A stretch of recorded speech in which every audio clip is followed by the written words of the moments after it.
Turning now to the forecast, live pictures from the Great Smoky Mountain Railroad. They've got their town square all decorated for the holidays.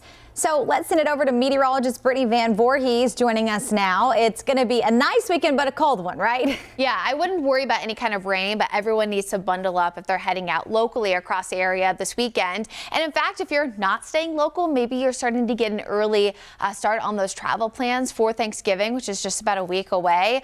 Only spots, at least for today, got to watch the upper peninsula there of Michigan, and even really for most of the Mitten State there, and all the way up toward the northern half there of New York, where that's pretty much the only spots across the local area, and of course across the country too, that we currently have winter weather impacts expected this weekend. Now, of course, these will change heading throughout the weekend and early next week, especially as New York could see some major snowfall totals, and we're going to talk more about that coming up. So those winter weather alerts only for Friday. And you can see satellite and radar showing some of these areas, especially again up toward the upper Midwest and the New England states. Here in the Carolinas, no worries. The only thing that we're going to be dealing with is still those colder temperatures. So this really all started, of course, early this week after we saw a really warm kickoff to the month of November. We've been consistently below normal for this time of year. In fact, 29 degrees earlier this week, Monday morning, was our coldest of the season. Well, then we did that again yesterday morning, and then this morning we're even colder,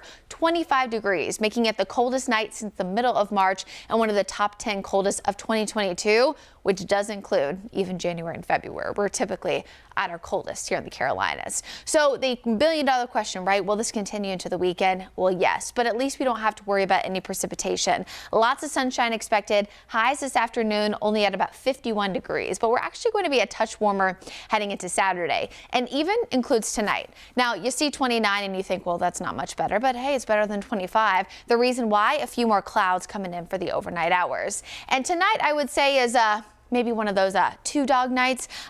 Brad was showing this graphic yesterday, and I love to bring this back up. This is an old saying for measuring how cold it was. It was how many dogs you need to sleep in your bed to see how warm you are. So one dog night, of course, less, just a little bit chilly cold for 2, and really cold is 3. And I really don't think we've had one of those nights just yet.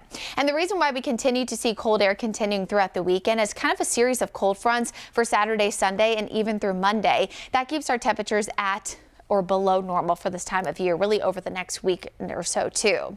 So today, 51 degrees. Overnight, again, we're at 29, but tomorrow, Saturday, could actually be one of the warmest days this week. 54, sunshine, so hey, we'll take it.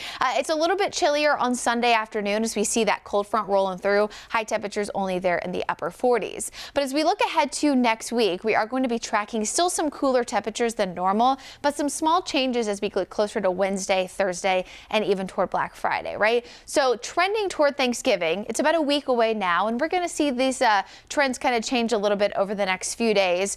But right now, temperatures are trending pretty steadily, mid to upper 50s, which again is still lower than normal for this time of year, but not as low as we have been. And actually our shower chances are trending a little bit lower. Right now it looks like most of that rain would be by the second half of Thursday and likely into Black Friday. Again, a lot of this can change over the next few days, but the only day we're likely going to be near average is Wednesday with a high of 60 degrees. So if you've had those jackets out, keep them handy. You're going to need them still over the next 7 days. We'll be right back.